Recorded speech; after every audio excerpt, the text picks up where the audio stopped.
దేవుని నామమున అందరికీ వందనములు. వర్తమానంలోనికి వెళ్ళక మునుపు యోహాను వ్రాసిన ప్రకటన గ్రంథము 12వ అధ్యాయము 7వ వచనం నుంచి 10వ వచనం వరకు ఉత్తర ప్రత్యుత్తర రీతిని చదువుకుందాం.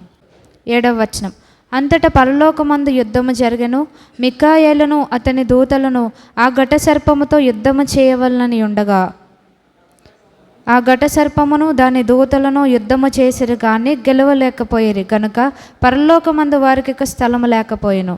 9వ వచనం. కాగా సర్వలోకమును మోసపుచ్చుచు అపవాది అనియు సాతాననియు పేరుగల ఆది సర్పమైన మహా ఘట సర్పము పడద్రోయబడెను.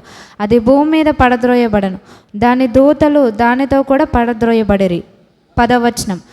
మరియు ఒక గొప్ప స్వరము పరలోకమందు ఇలాగు చెప్పుట వింటిని, రాత్రింబగళ్ళు మన దేవుని ఎదుట మన సహోదరుల మీద నేరం మోపువాడైన అపవాది పడద్రోయబడి ఉన్నాడు గనుక ఇప్పుడు రక్షణయు శక్తియు రాజ్యమును మన దేవుని వాయను, ఇప్పుడు అధికారము ఆయన క్రీస్తుదాయను. మనం గడిచిన కొన్ని వారముల క్రితం ప్రకటన గ్రంథాన్ని ధ్యానించుకున్నాం. మళ్ళా బ్యాక్ టు రెవల్యూషన్.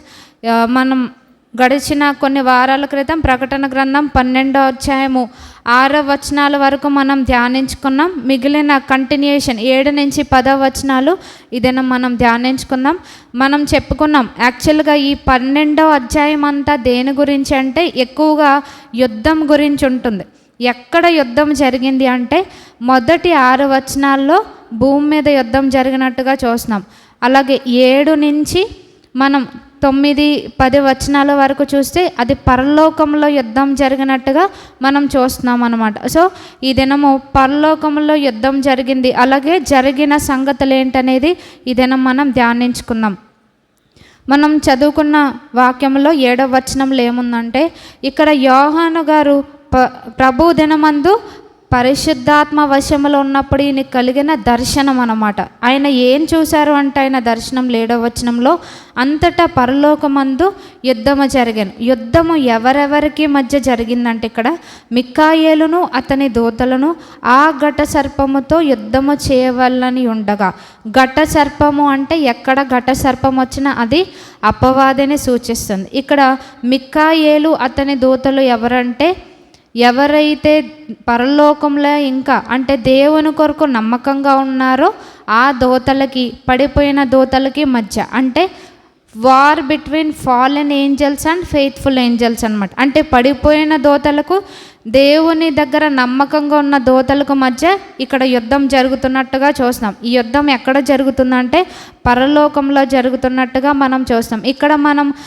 మిఖాయేలు అని చదువుకున్నాం. ఇక్కడ ఈ మిఖాయేలు ఎవరంటే ప్రధాన దూత అన్నమాట. అంటే చీఫ్ కమాండర్ అని మనం చెప్పుకోవచ్చు. దూతలకు అధిపతి ఈ మిఖాయేలు. ఇంకా ఈ మిఖాయేలు గురించి మనం చదువుకోవాలంటే మనం దానియేలు గ్రంథాన్ని ధ్యానిస్తే కనుక మనకి అందులో చాలా క్లియర్గా ఉంటుందన్నమాట. ప్రభు చిత్తమైతే మనం దానియేలు గ్రంథాన్ని మనం ధ్యానించుకుందాం. అక్కడ ఇశ్రాయేలు పక్షంగా దేవుడు ఎవరిని నియమించారో అంటే పోరాడడానికి మిఖాయేలు నియమించినట్టుగా మనం చూసినాం.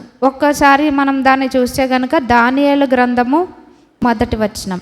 ఆ కాలమందు నీ జనుల పక్షంను నిలిచినట్టి మహా అధిపతి యగు మిఖాయేలు వచ్చును. చాలా ఇక్కడ ఏమంటున్నారు అంటే ఇది ఎవరితో మాట్లాడుతున్నారంటే దానియేలు గారితో తెలియచేసిన మాటలు. నీ జనుల పక్షముగా అంటే ఆయన ఎవరికి సంబంధించిన వారంటే యోధా వారికి సంబంధించిన వారు, ఇశ్రాయేలు ప్రజలకు సంబంధించిన వారు. సో ఆయనకి ఏం తెలియపరుస్తున్నారంటే దానియేలు గారు కలిగిన దర్శనంలో నీ జనుల పక్షంన నిలిచినట్టు అంటే వారి పక్షంగా పోరాడటానికి దేవుడు మిఖాయేలు అనే దూతని నియమించినట్టుగా మనం చూస్తున్నాం. సో ఆ ప్రధాన దూతను మరలా ఇక్కడ ప్రకటన గ్రంథంలో చూస్తున్నాం. దానియేలు గ్రంథంలో ఉన్న విషయాలు అలాగే ప్రకటన గ్రంథంలో అన్నీ కూడా రిలేటెడ్గా ఉంటాయి, మ్యాచ్ అవుతూ ఉంటాయి. అవి కూడా కడవరి కాలంలో జరగబోయే సంగతులు.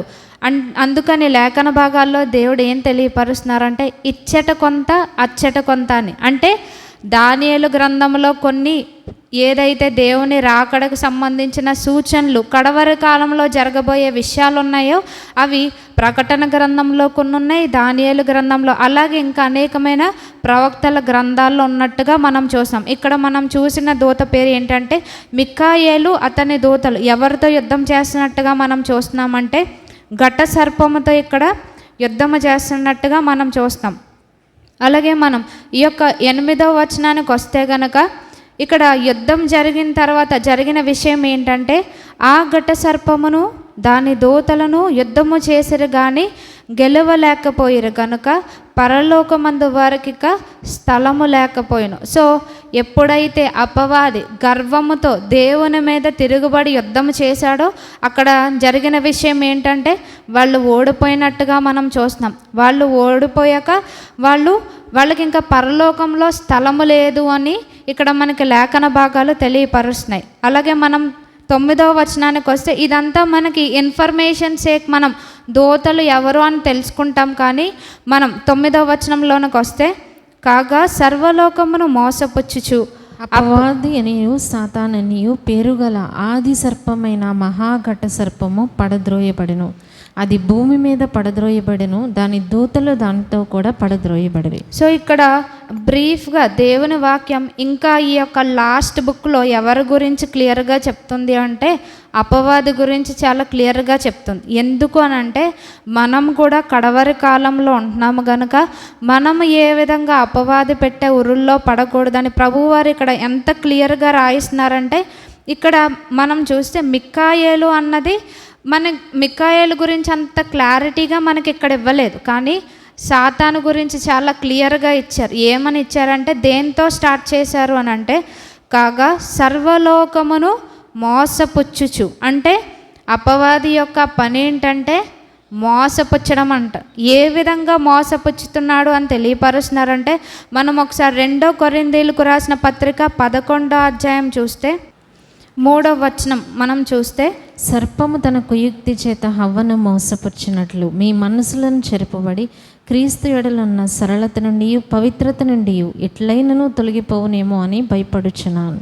సో ఈ మోసపుచ్చడం అనేది ఎక్కడ స్టార్ట్ అయిందంటే బ్యాక్ టు జెనసిస్. మళ్ళా మనం ఏదైనా తోటలోనికి వెళ్తే సృష్టి ఆరంభమనే ఈ యొక్క మోసపుచ్చడం అనేది స్టార్ట్ అయిందనమాట. సో అప్పటి నుంచి ఇప్పటి వరకు కూడా అది కంటిన్యూ అవుతూనే ఉంది. సో పౌలు గారు మనకి హెచ్చరిక ఏమిస్తున్నారంటే, సర్పం ఏ విధంగా తన కుయుక్తి చేత హవ్వను మోసపరిచిందో మీ మనస్సులను చెరుపబడి క్రీస్తు ఎడలనున్న సరళత నుండి పవిత్రత నుండి ఎట్లయినను తొలగిపోవునేమో అని భయపడుచున్నాను అని అంటున్నారు. అంటే స్టిల్ ఆ మోసం ఇంకా కంటిన్యూ అవుతుంది కాబట్టి ఆ కుయుక్తిలో ఆ మోసంలో మీరు పడకుండా మీ మనసులు ఏ విధంగా చెరుపబడకుండా ఉండాలని, అలాగే యేసుక్రీస్తు వారి ఎల్ల మనము ఇంకా సరళత పవిత్రత అంటే ఏదైతే ఆ సరళమైన మార్గం నుంచి మనలను పడద్రోసేదిగా ఉంటుందో, ఏది మన పవిత్రతను పోగొట్టేదిగా ఉంటుందో అదంతా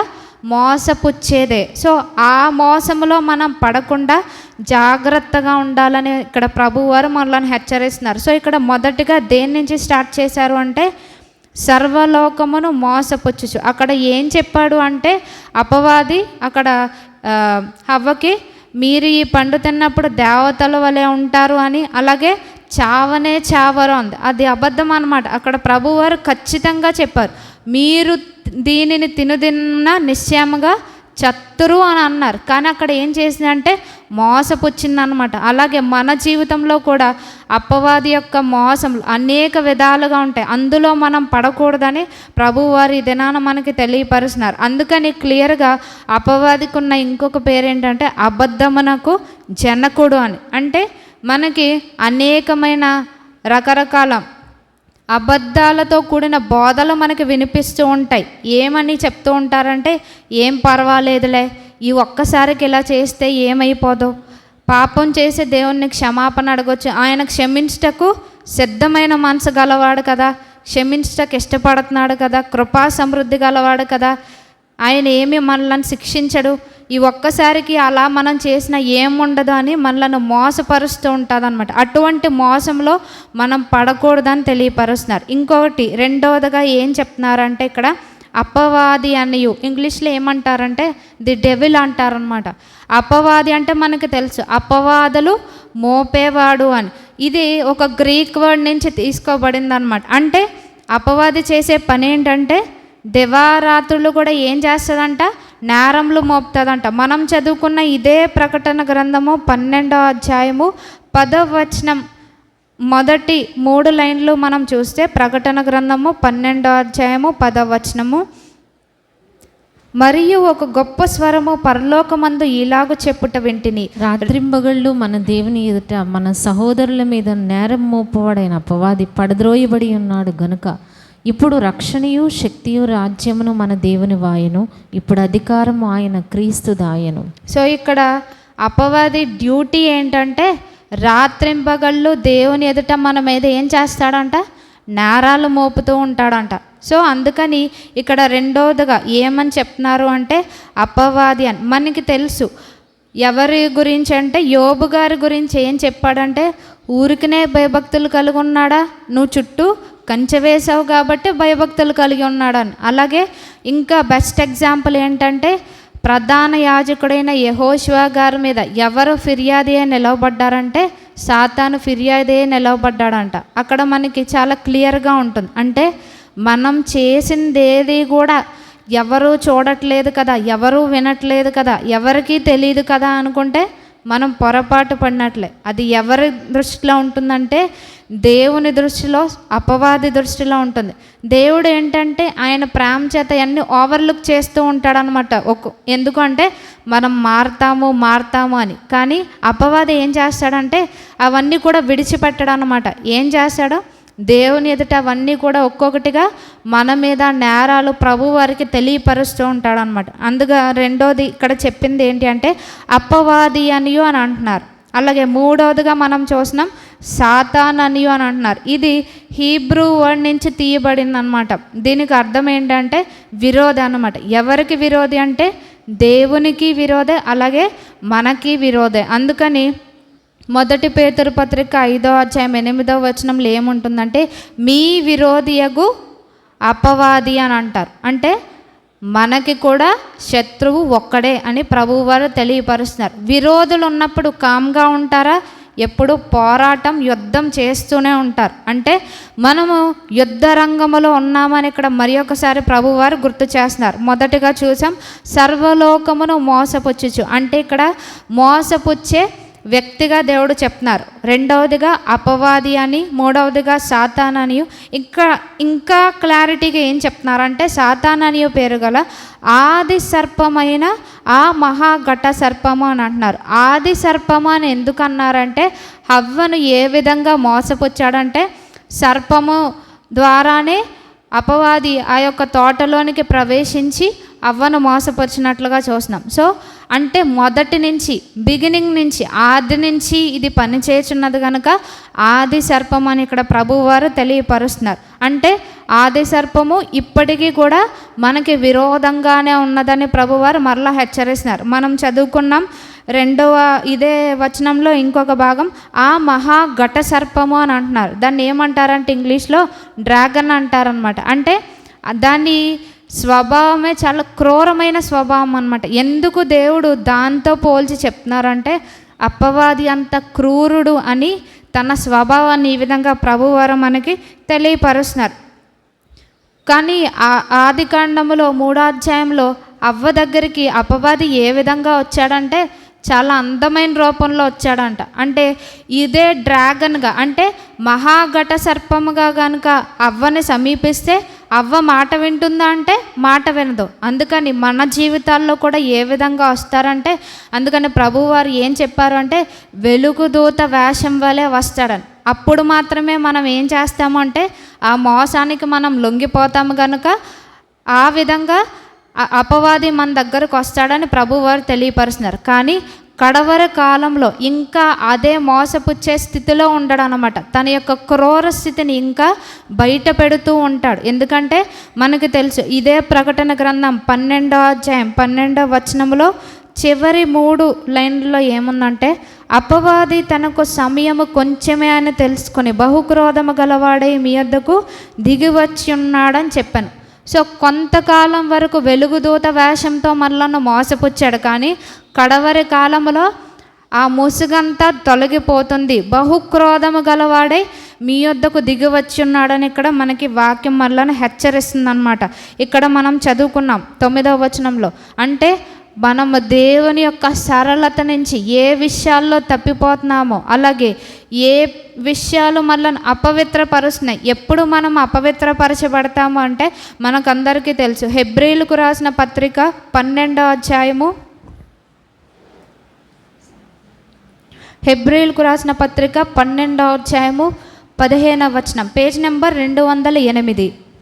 హెబ్రీయులకు రాసిన పత్రిక 12వ అధ్యాయము 15వ వచనం. మీలో ఎవడైనాను దేవుని కృపను పొందకుండా తప్పిపోనేమో అనియు, చేదైన వీరు ఏదైనాను మొలిచి కలవరపరచుట వలన అనేకులు అపవిత్రులైపోదురేమో అనియు. ఇక్కడ ఏమంటున్నారు? అపవిత్రత దేని వలన వస్తుందని తెలియపరుస్తున్నారంటే దేవుని కృపను పొందుకోకుండా తప్పిపోవడం, అంటే దేవుని కృపను కూడా మనం వ్యర్థం చేయడం, మనకి నచ్చినట్టు, అంటే దేవుని కృప వస్తుంది కాబట్టి మన ఇష్టానుసారంగా మనం జీవించడం. అలాగే చేదైన వేరు ఏదైనానో మొలిచి, సో మనలో ఒక చేదైన వేరు మొలిచిందంటే అక్కడ మనతోనే ఆగిపోదు, మనల్ని మన చుట్టుపక్కల ఉన్న వారిని కూడా అపవిత్రపరిచేదిగా ఉంటుందని తెలియపరుస్తున్నారు. మనకి తెలుసు, జనరల్గా ఏదైనా ఫ్రూట్స్ కానీ కూరగాయలు కానీ ఏదన్నా ఒకటి కుళ్ళిపోతే చుట్టూ ఉన్న వాటిని కూడా అది ఏం చేస్తుంది అంటే పాడు చేస్తుంది అనమాట. అంటే మనలో వచ్చే చేదైన వేర్లు కూడా ఏం చేస్తాయంటే పక్కన ఎంత విశ్వాసం ఉన్నా, ఎంత పరిశుద్ధుడున్నా వాళ్ళను కూడా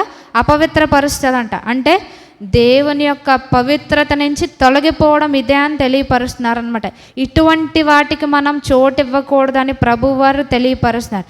ఈ కడవరి కాలంలో ఏ విషయాల్లో మనలో చేదైన వేర్లు ఉన్నాయో మనం తెలుసుకుని వాటిని తొలగించుకోవాలని ప్రభువారు తెలియపరుస్తున్నారు. అంటే మనకున్న అపవిత్రత ఎప్పుడు పోతుందంటే ఎప్పుడైతే మనలో ఉన్న చేదైన వేర్లు మనం తొలగించుకోవడానికి ఇష్టపడతామో.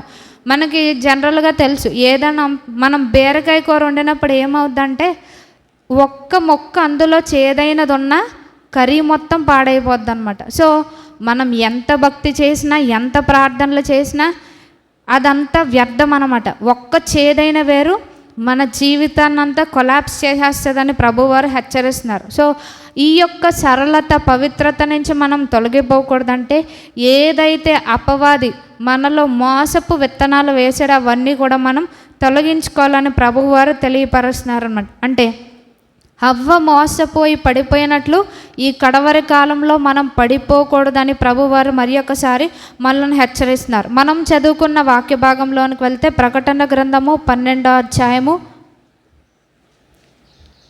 ప్రకటన గ్రంథము 12వ అధ్యాయం 9వ వచనంలో మనం చదువుకున్నాం.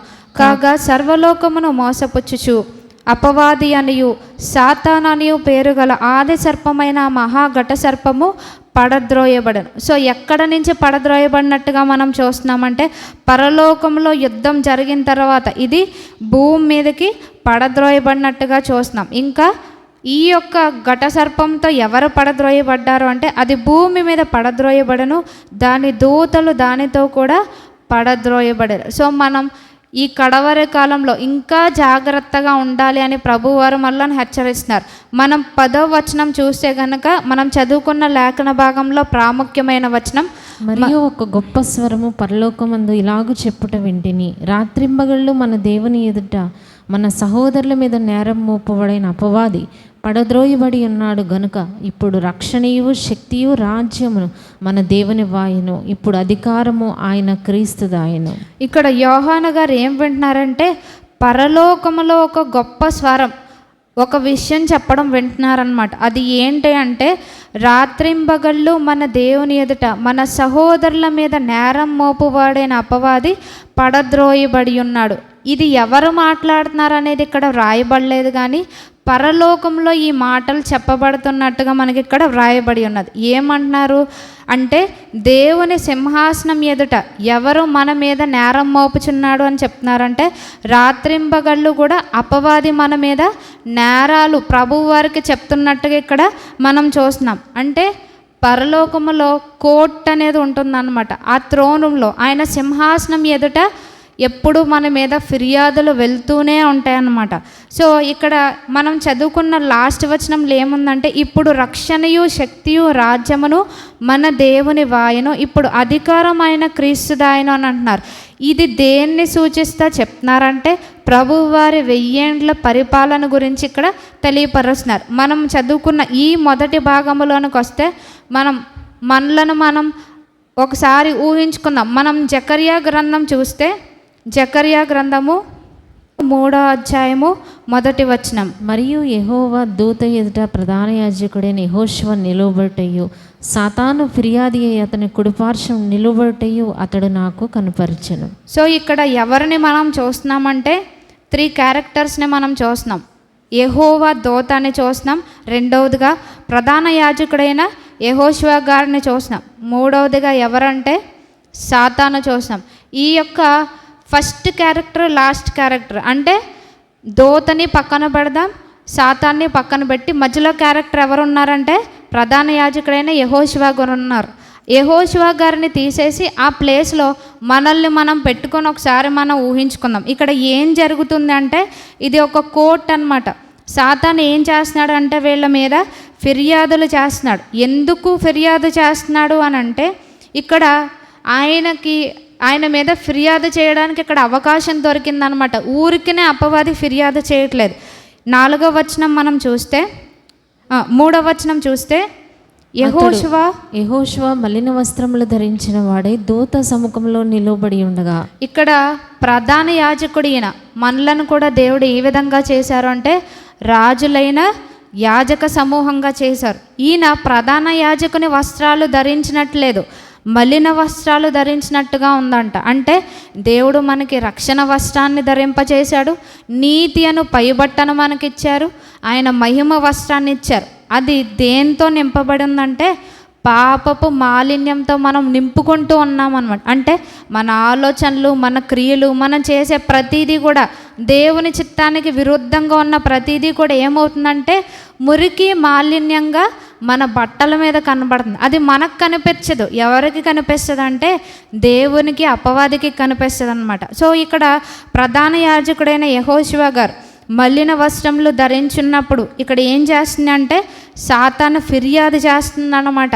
ఇదిగో ఈ ప్రధాన యాజకుడు ఏ విధంగా ఉన్నాడు, ఎంత మాలిన్యము, ఎంత దోషం ఉన్నది అని ఫిర్యాదు చేస్తుందంట. అంటే అదే ప్లేస్లో మనం ఉన్నాం. ఏ విషయాల్లో అపవాది మన మీద ఫిర్యాదులు చేస్తుందో మనకందరికీ బాగా తెలుసు అనమాట. అది మనకు ఎవరు చెప్పక్కర్లేదు, వేరే దేవుడే దిగొచ్చి చెప్పక్కర్లేదు, ఎవరే పెద్ద పెద్ద భక్తులే వచ్చి చెప్పక్కర్లేదు. ఏ విషయంలో అపవాది మన మీద నేరాలు మోపుతుందో మనకందరికీ బాగా తెలుసు అనమాట. ఏమంటుంది అని అంటే అదిగో ఆరాధనకు వచ్చారు, చేస్తున్నారు, పలానా విషయంలో వీళ్ళు కరెక్ట్గా ఉన్నారా అని ఊరికినే చెప్పదు, దేవుని యొక్క ఆజ్ఞను చూపించి చెప్తాదన్నమాట. నువ్వు ఇలా చెప్పావు కదా, నీ మాటకు విరోధంగా వీళ్ళు ఇది చేస్తూ ఉన్నారు, ఎందుకు నువ్వు వాళ్ళకి తీర్పు తీర్చవు అని మన గురించి అపవాది ప్రశ్నిస్తూ ఉంటుందన్నమాట. సో అవన్నీ కాదని మనం చెప్పగలమా? అవన్నీ రాంగ్ అక్యుజేషన్స్, అవన్నీ కూడా ఊరికినే నిందలు తప్ప అందులో నిజం లేదని మనం చెప్పగలమా అంటే మనం చెప్పలేం. ఎందుకంటే ఆ నిందలన్నీ కూడా కరెక్టే అనమాట. ఎందుకంటే అపవాది చెప్పిన ప్రతిదీ కూడా మన విషయంలో అవన్నీ కరెక్టే.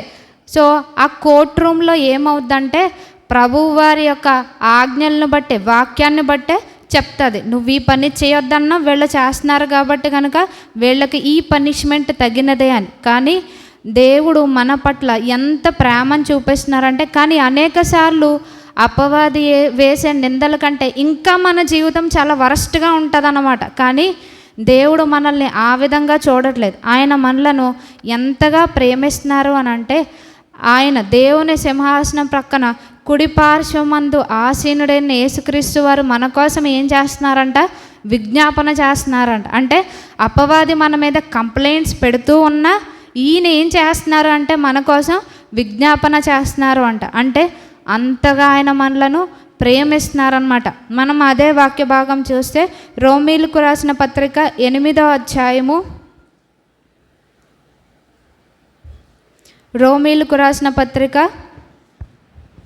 8వ అధ్యాయము 34వ వచనం. శిక్ష విధించువాడెవడు? చనిపోయిన క్రీస్తు యేసే. అంతేకాదు మృతుల్లోండి లేచిన వాడును, దేవుని కుడిపార్శ్వమున ఉన్నవాడును, మన కొరకు విజ్ఞాపనము కూడా చేయవాడును ఆయనే. సో మనం ఎంత దుష్టులమైన, ఎంత దుర్మార్గులమైన ప్రభువారు ఏం చేస్తున్నారంటే మన కొరకు విజ్ఞాపనం చేస్తున్నారంట. అపవాది మన మీద నేరంలో మోపుతున్నప్పుడు ప్రభువారి సమాధానం ఏమై ఉండొచ్చు అంటే, అవును వాళ్ళు పాపం చేస్తున్నారు, నన్ను ప్రేమించాల్సినంతగా వాళ్ళు ప్రేమించట్లేదు, అయినప్పటికీ నేను వాళ్ళను ప్రేమిస్తున్నా, నేను వాళ్ళ కోసం అదంతా కూడా పాప రుణాన్ని తీర్చాను అని ప్రభువారు మన విషయంలో ఆయన సమాధానం చెప్తున్నారు. మనకందరికీ తెలుసు, జనరల్గా ఈ లోకంలో ఎవరన్నా మనం ఏదైనా నిందలు మోపినప్పుడు ఏం చేస్తారు అంటే మన పక్షాన ఎవరు నిలవబడరు. కానీ మనం ఇది గ్రహించుకుంటున్నామా, పరలోకంలో మన మీద నిత్యము నిందలు ఫిర్యాదులు వెళ్తూ ఉన్నప్పటికీ ప్రభువారు ఎంతో ప్రేమతో మనల్ని ఓర్చుకుంటున్నారన్న సంగతిని మనం గ్రహించుకోగలుగుతున్నామా? ఇంకా గ్రహించలేని గుడ్డితనం ఏదైనా, ఏ అపవిత్రత, ఏ చెడుతనము మనకి గుడ్డితనం కలుగ చేసిందో ఈ దినాన్ని దాన్ని తొలగించుకోవాలని ప్రభువారు మనకు తెలియపరుస్తున్నారు. మనం ఘోర పాపులమైన చెడిపోయిన స్థితిలో ఉన్నప్పటికీ ఆయన మన కొరకు ఏం చేస్తున్నారంటే ఇంకా తండ్రి కుడిపార్శ్వం నుండి మన కొరకు విజ్ఞాపనం చేస్తున్నారంట. హెబ్రీయులకు రాసిన పత్రిక 7వ అధ్యాయము 25వ వచనం మనం చూస్తే, ఈయన తన ద్వారా దేవుని యొద్దకు వచ్చి వారి పక్షమున విజ్ఞాపనము చేయుటకు నిరంతరము జీవించున్నాడు గనుక వారిని సంపూర్ణముగా రక్షించుటకు శక్తిమంతుడై ఉన్నాడు. మన కొరకు ఈయన విజ్ఞాపనకర్తగా ఉత్తరవాదిగా ఉండి ప్రతినిత్యము అంటే రాత్రింబగళ్ళు అపవాది నేరాలు మోపుతున్నాడు, కానీ యేసుక్రీస్తు వారు రాత్రింబగళ్ళు మన కొరకు ఏం చేస్తున్నారంటే విజ్ఞాపనం చేస్తున్నారంట. అంటే హేబేలు కంటే, అందుకని ఇదే హెబ్రీయులకు రాసిన పత్రికలు ఏమంటున్నారంటే, హేబేలు కంటే మరి శ్రేష్టముగా పలుకు ప్రోక్షణ రక్తంనకు మీరు వచ్చున్నారని. అంటే దేవుడు మనల్ని అంతగా ప్రేమిస్తున్నారని. కానీ మనం ఆ ప్రేమను గుర్తించే స్థితిలో మనం లేమన్నమాట. మనకి మన ఎదురుగా అన్యాయం జరిగినా అక్రమం జరిగినా మనం నోరు విప్పి మాట్లాడం సరిగదా, మనము అన్యాయం చేస్తాం, అనేకమైన కుట్రలు చేస్తాం. అలాంటి దుష్టులము నీచులమైన నా కోసం మన కోసం ప్రభువారు ఏం చేస్తున్నారంటే తండ్రి కుడిపార్శ్వం నుండి విజ్ఞాపన చేస్తున్నారంట. ఎందుకంటే మన మీదకి తీర్పు రాకుండా మనం ఇంకా సరి చేసుకోవాలని ఆయన మనకి అవకాశాలు ఇస్తూ ఉన్నారనమాట. కానీ మనం ఏం అనుకుంటున్నామంటే నా భక్తి ఉంది కదా, నేను ప్రార్థన చేయగలను కదా, నేను సాధించగలను కదా, ఇదే గుడ్డితనంలో మన జీవితాలు వెళ్ళిపోతూ ఉంటున్నాయి అన్నమాట. కానీ మన భక్తి, మన ప్రార్థన, మన యథార్థత ఏమీ కాదు, కానీ కేవలం ఆయన ప్రేమతో మన కొరకు చేసే విజ్ఞాపన ఎంతవరకు మనల్ని కాపాడుతూ ఉన్నది, ఎంతవరకు మనలను సజీవుల లెక్కలో ఉంచిందని మనం గుర్తించుకోవాలని ప్రభువారు తెలియపరుస్తున్నారు. ఆ ప్రధాన యాజకుడు మన కొరకు విజ్ఞాపన చేయబట్టే మనం ఎంతకాలం సర్వైవ్ అవుతూ ఉన్నాం. ఏ పరిస్థితి వచ్చినా సరే దాన్ని అధిగమించి మనం రాగలుగుతున్నామంటే అది కేవలం దేవుని కృప అని ప్రభువారు మన కొరకు తెలియపరుస్తున్నారనమాట. అంటే రాత్రింబగళ్ళు కూడా మన గురించి అపవాది అంతగా కంప్లైంట్స్ చెప్తున్నాడంటే మనలో ఎన్ని లోటుపాట్లు ఉన్నాయో మనం దీన్ని బట్టి గ్రహించుకోవచ్చు. మనం ఏమనుకుంటామంటే ఎదుటి వాళ్ళ లోటుపాట్లు ఎత్తి చూపిస్తాం, వాళ్ళలో ఉన్నవి మనం చూస్తామే తప్ప మనలో మనం సరి చేసుకోవడానికి ఎప్పటికీ మనం ఇష్టపడం. వాళ్ళు అలాంటి వాళ్ళు కదా, మనకి ఇద్దరం కలుసుకున్నామంటే ఎవరి గురించి వస్తుంది అని మనం చెప్పుకున్నామంటే ఖచ్చితంగా అక్కడ లేని వ్యక్తి గురించే వస్తుంది. కానీ పరలోకంలో కూడా మన మీద నేరాలు అవన్నీ కూడా తెలియపరచబడుతూ ఉంటాయి. మనం ఏమనుకుంటామంటే మనకు వచ్చే ఆలోచన ఎవరికి తెలియదు అనుకుంటాం, కానీ మనకు వచ్చే ఆలోచన పరలోకంలో చాలా గట్టిగా వినిపిస్తుందంట. అంటే మనలో వచ్చే పనికిమాలిన ఆలోచన అందరికీ ఇక్కడ మైకులో వినబడితే మనం సిగ్గుతో తలంచుకుంటాం అనమాట. మరలా ఆ ప్రజల మధ్యకి రావడానికి మనం ఇష్టపడం. కానీ పరలోకంలో మన నీచమైన ఆలోచనలు, మన దుష్టమైన ఆలోచనలు అన్నీ కూడా అక్కడ వినపడుతూ ఉంటే ప్రభువారు ప్రేమతో మనల్ని సహించుకుంటున్నారంట. అంటే ఆయన మన కొరకు విజ్ఞాపనం చేస్తున్నారు కదా అని ఇదే జీవిత విధానంలో మనం కొనసాగితే గనక దేవుడు తీర్పు తప్పదు అని హెచ్చరిస్తున్నారన్నమాట. ఎప్పటి వరకు ఆయన విజ్ఞాపన చేస్తారంటే అది కూడా కొంతకాలమే అన్నమాట. మనకిచ్చిన అవకాశాలు కనుక మనం కోల్పోతే మరలా అది ఉండదు అని ప్రభువారు తెలియపరుస్తున్నారు. తర్వాత ఆయన ఇంతవరకు అంటే ఎందుకు విజ్ఞాపన చేస్తున్నారంటే మన మీదకి శిక్ష రాకుండా ఇంకా మనం మార్పు చెందాలి అని. కానీ ఇదే జీవిత విధానంలో నేను కొనసాగుతూ ఉంటాను, ఏం పర్వాలేదని అనుకుంటే కనుక రాబోయే తీర్పులో మనం నిలబడవలసి ఉంటుందని ప్రభువారు మనల్ని హెచ్చరిస్తున్నారు. ఈ దినం మనం జ్ఞాపకం ఉంచుకోవాల్సింది ఏంటంటే, ఇక్కడ దేవుని సన్నిధానంలోనికి వచ్చిన మనం ఏ విషయాల్లో మన మీద ఇంకా కంప్లైంట్స్ వెళ్తున్నాయి అనేది మనం ఈ దినం మనం జ్ఞాపకం చేసుకోవాలన్నమాట. మనలను మనం పరీక్షించుకోవాలని ప్రభువారు తెలియపరుస్తున్నారు. వచ్చి ఆరాధన చేస్తున్నామంటే మన ఆరాధన లాస్ట్ వీక్ మొదటి వర్తమానంలో విన్నాం, మన ఆరాధన దేవునికి ఇంపైన సువాసనగా ఉండాలంట. అంటే అంతేగాని అపవాది మనలను అక్కడ మాక్ చేసే విధంగా అపహసించే విధంగా ఉండకూడదని తెలియపరుస్తున్నారనమాట. అంటే మనం ఆరాధన చేస్తున్నప్పుడు ఇదే స్థితిలో వీళ్ళు పడిపోయి ఉన్నారు, కానీ ఎంత చక్కగా పైకి అందరి ముందు ఆరాధిస్తున్నారని అపవాది మన మీద ఫిర్యాదు చేసే విధంగా ఉండకూడదని ప్రభువారు మనకి తెలియపరుస్తున్నారు. సో ఏ విషయాల్లో మనలో లోటుపాట్లు ఉన్నాయో ఈ దినం మనం సరి చేసుకోవాలని ప్రభువారు తెలియపరుస్తున్నారు. ఇంతగా ఆయన మన కొరకు విజ్ఞాపనం చేస్తున్నారు కదా, మనం మార్చుకోవాలి అని ప్రభువారు తెలియపరుస్తున్నారు. ఎప్పుడైతే మనం మార్చుకొని అప్పుడు మనం ఆరాధన చేస్తామో ఆయన దృష్టికి అంగీకారంగా ఉంటుందని ప్రభువారు మనకి తెలియపరుస్తున్నారు. సో విజ్ఞాపనకర్త మన పక్షంగా ఉన్నాడు కదా అని మనం గుడ్డిగా పాపపు జీవితంలోనే కొనసాగకూడదని ఈ దినాన మనల్ని దేవుడు హెచ్చరిస్తున్నారు అనమాట. సో ఈ యొక్క లేఖన భాగముల ద్వారా మనం గుర్తుపెట్టుకోవాల్సింది ఏంటి అంటే, ఒకటి మనం పోరాటంలో ఉన్నామని, అలాగే అపవాది మన మీద నిత్యము మనలను కనిపెడుతూ ఫిర్యాదులు చేస్తుంది కనుక, అందుకని వాక్య భాగంలో ఒకటి ఏముందంటే, పరపక్షమందుండువాడు మన మీద చెడ్డ సాక్ష్యం పలకడానికి అవకాశం ఇవ్వకూడదంట. అంటే మనుషులు మనకి ఇష్టమైతే వీడు మంచోడు, ఇది మంచిదని చెప్తారు. వాళ్ళకి ఇష్టం లేకపోతే వాళ్ళకి ఏ హాని చేయకపోయినా ఇది చెడిపోయింది, వీడు సరైనోడు కాదని చెప్తాడు. కానీ అపవాది అలా ఉండదన్నమాట. మన మీద ఆ ఎవిడెన్స్ సాక్ష్యాధారాలతో దేవుని దగ్గర నిరూపిస్తుంది కనుక మనం ఏం చేయాలి అంటే, పడిపోయిన స్థితిలో ఉంటే నిజాయితీగా ఒప్పుకొని దాన్ని విడిచిపెట్టాలి అని ప్రభువారు తెలియపరుస్తున్నారు. అటువంటి కృపలను దేవుడు మనకు అనుగ్రహించిన గాక. ఆమెన్. ప్రార్థన చేసుకుందాం. మహాపరిశుద్ధుడైన మా తండ్రి, ఈ దినం నాయన మీరు మాకు ఇచ్చినటువంటి లేఖన భాగములను బట్టి మీకు వందనములు. మరి అపవాది ప్రభ రాత్రింబగళ్ళు కూడా నాయన తండ్రి మా మీద నాయన తండ్రి మీకు ఫిర్యాదులు చేస్తుందని నాయన తండ్రి మీరు తెలియపరిచారు నాయన తండ్రి. మరి మేమైతే నాయన తండ్రి ప్రభా ఇంకనూ అదే స్థితిలో కొనసాగుతున్నాం ప్రభా, దయతో క్షమించి మన్నించండి. మీరు మా కొరకు విజ్ఞాపనకర్తగా ఉండి ప్రభా నాయన తండ్రి మా కొరకు ఉత్తరవాదిగా ఉండి నాయన తండ్రి నిత్యము మొరపెట్టుచున్నారు నాయన. అందును బట్టి మీకు వందనాలు స్తోత్రాలు చెల్లిస్తున్నాం. ఆ మీ ప్రేమను గుర్తించలేని గ్రుడ్డితనము నాలో చేరవచ్చిన ఇక్కడ ప్రతి ఒక్కరిలో మీరే తొలగించమని వేడుకున్నాను. మా మనోనేత్రములు వెలిగించండి, మీ ప్రేమను గుర్తించే అటువంటి కృపలను మాకు దయచండి. ఏ విషయాల్లో నాయన తండ్రి ప్రభ మమ్మల్ని నిందించడానికి మేము చోటీకుండా సహాయంను దయచేయండి. మరి నాయన తండ్రి ప్రధాన యాజకుడైన యెహోషువ గారు మలిన వస్త్రాలతో ఉన్నప్పుడు మరి ఆ సాతాను ఫిర్యాదియే నిలబడి ఉన్నదని నాయన తండ్రి మీరు తెలియపరిచారు.